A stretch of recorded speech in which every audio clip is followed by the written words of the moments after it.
الشيطان الرجيم. بسم الله الرحمن الرحيم. يا أيها الذين آمنوا شهادة بينكم إذا حضر أحدكم الموت حين الوصية اثنان ذوى عدل منكم أو آخران من غيركم إن أنتم ضربتم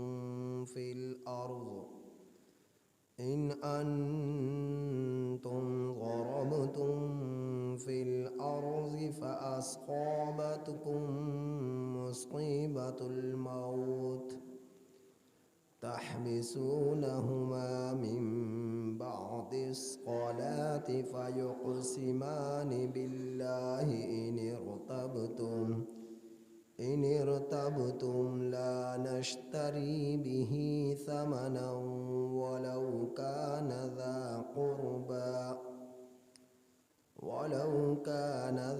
قربى ولا نكتم شهادة الله إنا إذا لمن الآثمين. فإن عثر على أنهما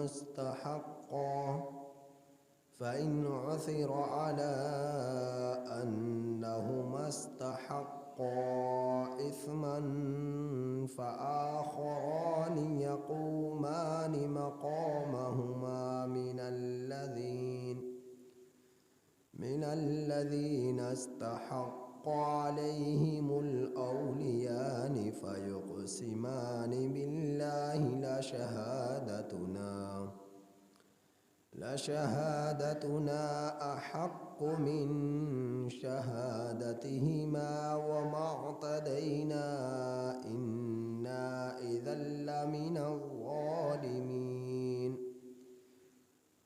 ذلك أدنى أن يأتوا بالشهادة على وجهها أو يخافوا أن ترد أيمان بعد أيمانهم واتقوا الله واسمعوا والله لا يهدي القوم الفاسقين. یہ سورۃ المائدہ کی آیت نمبر 106 تا 108 آپ حضرات کے سامنے تلاوت ہوئی. یہ آیت کریمہ نبی کریم صلی اللہ علیہ وسلم کے زمانے میں 3 اشخاص کا ایک تجارتی سفر ہوا تو ان آیت کریمہ کا نزول ان 3 اشخاص کا واقعہ ہے. تو وہ انشاءاللہ تفصیل کے اندر بیان کیا جائے گا. ان آیات کریمہ کا ترجمہ یہ ہے: یا ایھا الذین آمنوا، اے وہ لوگو جو ایمان لائے. یا ایھا الذین آمنوا، اے ایمان والو. شہادت گواہی، بینکم تمہارے درمیان ہے. اذا حضر جس وقت حاضر ہو، احدکم الموت تم میں سے کسی ایک پر موت، حین الوصیہ وصیت کے وقت، اثنان دو گواہ ہوں، ذوا عدل منکم تم میں سے انصاف کرنے والے، او آخران یا 2 گواہ اور ہوں، من غیرکم تمہارے پہلے دو گواہوں کے سوا۔ ان انتم اگر تم ضربتم سفر کرو فی الارض زمین میں، فاصابتکم پھر تمہیں پہنچے مصیبہ کوئی مصیبت، الموت موت کی، پھر جس وقت تمہیں موت کی کوئی مصیبت پہنچے، موت کی مصیبت پہنچے، تحبسونہما تم غمان، تحبسونہما تو تم ان دونوں گواہوں سے نماز کے بعد روک لو، تحبسونہما تم لوگ دونوں گواہوں کو روک لو، من بعد الصلاۃ نماز کے بعد، فیقسمان باللہ پھر وہ دونوں گواہ اللہ کی قسمیں اٹھائیں، ان ارتبتم اگر تم لوگوں کو شک ہو، اس انداز میں وہ قسم اٹھائیں کہ لا نشتری بہ ثمنا کہ اس کے بدلے کوئی گواہی کے بدلے ہم لوگ کوئی قیمت نہ خریدیں گے، ولو کان ذا قربا اور اگرچہ قریبی رشتہ دار ہی کیوں نہ ہو، ولا نکتم شہادت اللہ اور نہیں ہم چھپاتے اللہ کی گواہی کو، انا بے شک اذا لمن الآثمین اس وقت تو البتہ گناہ گاروں میں سے ہوں گے، فإن عثر پھر اگر اطلاع ہو جائے، مطلع کر دیے جائیں، علی انہما ان دونوں گواہوں پر، استحقا اثمن کے حق رکھتے ہیں گناہ کا، فآخران یقومان کہ وہ گناہ کی تحقیقی بات پر ان دونوں گواہوں کی اطلاع کر دی جائے، فآخران پھر دوسرے دو گواہ، یقومان مقامہما ان دونوں گواہوں کی جگہ پر کھڑے کر دیے جائیں، من الذین ان لوگوں میں سے، استحق علیہم الاولیاء جو میت کے زیادہ قریبی ہیں، قربت کا زیادہ حق رکھتے ہیں، فیقسمان باللہ پھر وہ دونوں گواہ اللہ کی قسم اٹھائیں، لشہادتنا البتہ ہماری گواہی احق زیادہ حق رکھتی ہے، من شہادتہما ان دونوں گواہوں سے، وما اعتدینا اور ہم تجاوز نہیں کرتے، بے شک انا اذا لمن الظالمین بے شک تب تو البتہ ہم لوگ ظالموں میں سے ہوں گے، ذالک ادنی یہ بات زیادہ قریب ہے، ان یأتوا بالشہادۃ یہ کہ لائیں گواہ، علی وجہہا اپنی مرضی پر، او یخاف یا وہ خوف کرے، ان ترد یہ کہ لوٹائے جائے گا، ایمان بعد ایمانہم ان کی قسموں کے بعد قسم کی طرف، واتقوا اللہ اور ڈرو تم اللہ سے، واسمعوا اور سنو، واللہ لا یہدی القوم الفاسقین اور اللہ تعالی فاسق قوم کو ہدایت نہیں دیتا۔ ان آیات کریمہ کا ایک شان نزول ہے، اور وہ شان نزول ہے نبی کریم صلی اللہ علیہ وسلم کے زمانے میں 3 لوگوں کے سفر کا۔ ایک شخص کا نام بدیل بن ورقہ تھا رضی اللہ تعالیٰ عنہ، یہ صحابی تھے۔ دوسرے شخص کا نام تمیم داری تھا، تیسرے شخص کا نام عدی بن بدہ تھا۔ تو یہ تمیم داری اور عدی بن بدہ یہ اس وقت تک مسلمان نہ ہوئے تھے، یہ عیسائی مذہب سے تعلق رکھتے تھے، اور حضرت بدیل بن ورقہ رضی اللہ تعالیٰ عنہ یہ مسلمان ہو چکے تھے، لیکن ان کے آپس میں اس قدر شناخت تھی، پہچان تھی، تعلق تھا کہ بچپن سے اب تک ان کا تعلق بدستور باقی رہا، اور ان کا یہ سفر بڑا زبردست رہا۔ شام کی طرف انہوں نے سفر کیا، خوشگوار ان کا سفر ہوا۔ شام میں پہنچے حضرت بدیل بن ورقہ رضی اللہ تعالی عنہ کی طبیعت ناساز ہوئی۔ کچھ دن گزرنے کے بعد اور اتنے بیمار ہو گئے کہ انہیں یقین ہو گیا کہ اب میں مر جاؤں گا، اب میں بچوں گا نہیں۔ حضرت بدیل بن ورقہ رضی اللہ تعالیٰ عنہ کو اس بات کا یقین ہو گیا۔ جب انہیں یقین ہوا تو انہوں نے کیا کیا، ان کا تجارتی سامان جتنا بھی تھا اس سارے سامان کی فہرست بنائی، اسے ایک کاغذ پر لکھا، ایک ایک چیز کا نام لکھا، جتنی بھی چیزیں تھیں، اور لکھ کر اسے ایک بوری یا توڑے تھیلے میں ڈال دیا، اور اس کے اندر اس سامان کی لسٹ کو ڈال دیا گیا اور اسے بند کر دیا۔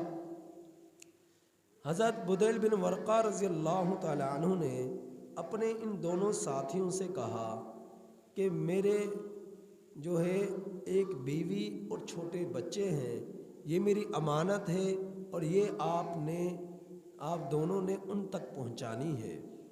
چنانچہ حضرت بدیل بن ورقہ رضی اللہ تعالی عنہ کا انتقال ہو گیا اور انہوں نے ان کی تدفین شام کے اندر ہی کر دی۔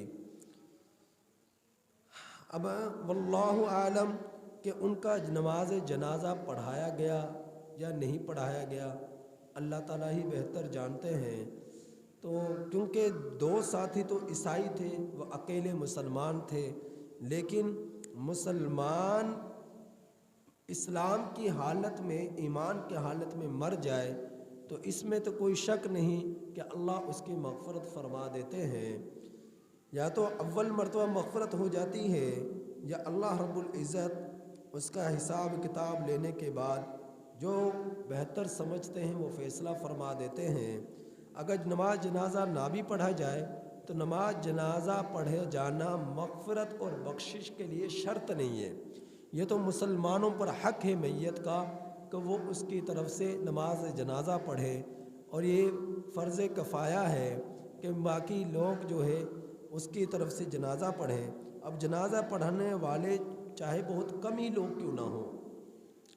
حضرت امام نخعی رحمۃ اللہ علیہ حضرت امام اعظم ابو حنیفہ رحمۃ اللہ علیہ کے استاد تھے، اور اس قدر اللہ کے ولی تھے اور اس قدر نیک تھے کہ تہجد کی نماز میں قرآن کریم مکمل کیا کرتے تھے۔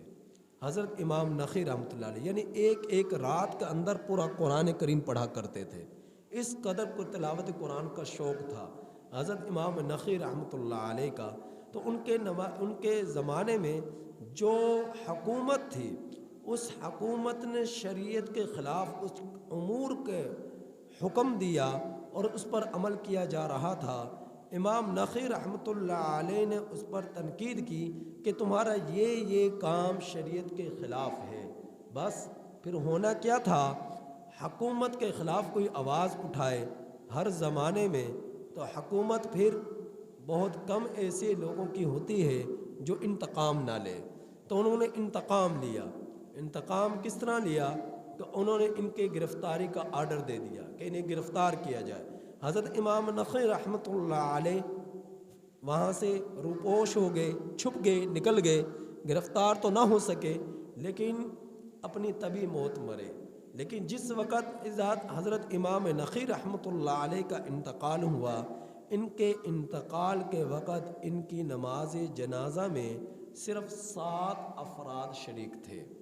7 افراد ان کی نماز جنازہ میں شریک تھے، اور اتنا بڑا امام اور اتنے بڑے اللہ کے ولی اور اتنے بڑے امام اعظم ابو حنیفہ رحمۃ اللہ علیہ کے استاد، تو ان کے نماز جنازہ میں صرف 7 افراد شریک ہیں۔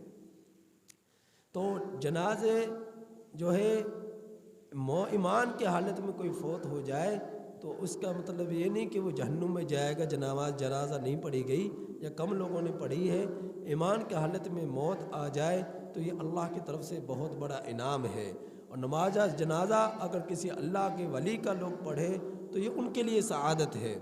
تو بہرحال تو ان کے ساتھیوں نے نماز جنازہ پڑھا یا نہیں پڑھا یہ کچھ کہا نہیں جا سکتا، لیکن تمیم داری اور عدی بن بدہ یہ دونوں جب واپس تجارتی سفر سے آئے ہیں تو ان کے بیوی بچوں کو وہ ان کی امانت سامان ان کے ہاتھوں میں تھما دیا، ان تک پہنچا دیا۔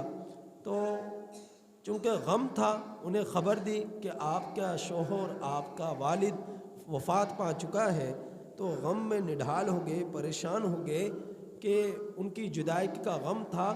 تو اس غم میں ان کو اس طرف دھیان ہی نہیں گیا کہ ہم سامان کو کھول کر دیکھ لیں، کہ اس توڑے کو، اس تھیلے کو کھول کر دیکھیں اس میں کیا کیا سامان ہے۔ تو ایک زمانہ گزرا، تو جوں جوں غم کم ہوتا گیا تو پھر خیال آیا کہ ہمارے جو ہے شوہر نے، ہمارے ابا نے یہ امانت ہم تک پہنچائی ہے، دیکھیں تو صحیح اس میں سامان کیا کیا ہے۔ تو انہوں نے اس تھیلے کو کھولا تو اس میں سامان کو دیکھا۔ اب جب سامان دیکھا گیا تو اس میں ایک لسٹ تھی سامان کی، اس میں ایک ایک چیز کو گنا تو مکمل اشیاء تھی، صرف ایک چیز کی کمی تھی، اور وہ چیز تھی ایک پیالہ چاندی کا، اس پر پانی چڑھا ہوا تھا اور بڑا وزنی تھا، قیمتی تھا۔ وہ پیالہ اس سامان کے اندر سے غائب تھا۔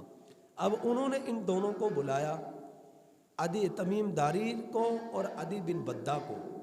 یہ بعد میں حضرت تمیم داری رضی اللہ عنہ مسلمان ہو گئے تھے اور عدی بن بدہ بھی غالباً مسلمان ہو گئے تھے۔ تو ان دونوں کو بلایا اور ان سے پوچھا گیا کہ ایک پیالہ تھا وہ یہاں سے غائب ہے، تم ہمیں بتاؤ کہ کیا ہمارے ابا نے کوئی صدقہ خیرات کیا؟ انہوں نے کہا نہیں، کوئی نہیں کیا۔ کوئی وصیت کی؟ نہیں، کوئی نہیں کی۔ کوئی کسی کے پاس کوئی امانت رکھوائی؟ کوئی نہیں رکھوائی۔ تو انہوں نے کہا پھر یہ پیالہ کہاں چلا گیا؟ انہوں نے کہا جی ہمیں تو نہیں معلوم پیالہ کہاں چلا گیا، ہمارے علم میں تو کچھ نہیں۔ تو انہوں نے صاف انکار کر دیا۔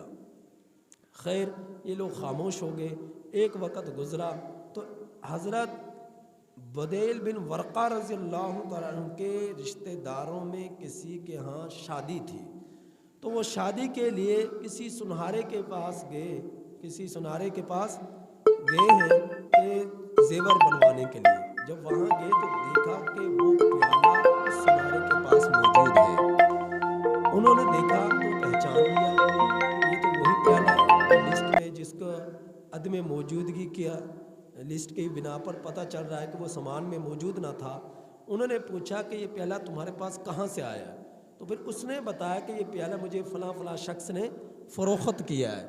تو اس طرح پھر یہ لوگ اس کے پاس آئے، اور چونکہ یہ فیصلہ جب انہوں نے انکار کیا تھا، نبی کریم صلی اللہ علیہ وسلم کے پاس لے کر گئے تھے، اور آپ صلی اللہ علیہ وسلم نے ان سے سوال کیا تھا کہ کیا بدیل بن ورقہ رضی اللہ عنہ کوئی وصیت کی، کوئی صدقہ خیرات کیا، یا کسی کو کوئی امانت رکھوائی ہو اس سامان کے علاوہ؟ تو انہوں نے صاف انکار کر دیا۔ تو آپ صلی اللہ علیہ وسلم نے پھر کوئی ان سے مطالبہ نہ کیا، لیکن جب خاندان کے لوگوں نے دیکھا تو آ کر آپ صلی اللہ علیہ وسلم کو بتلایا، اور آپ صلی اللہ علیہ وسلم نے ان کو بلایا، اور بلا کر انہوں نے اقرار کر لیا جی واقعتاً ہم نے اس سامان سے اس پیالوں کو نکالا تھا۔ تو اسی کے بارے میں اللہ رب العزت نے ان آیات کریمہ کا نزول فرمایا، اور اس میں اس واقعے کی تفصیل بیان فرمائی، جس کو انشاءاللہ کل بیان کروں گا۔ اللہ سے دعا ہے کہ اللہ تعالیٰ عمل کی توفیق نصیب فرمائے۔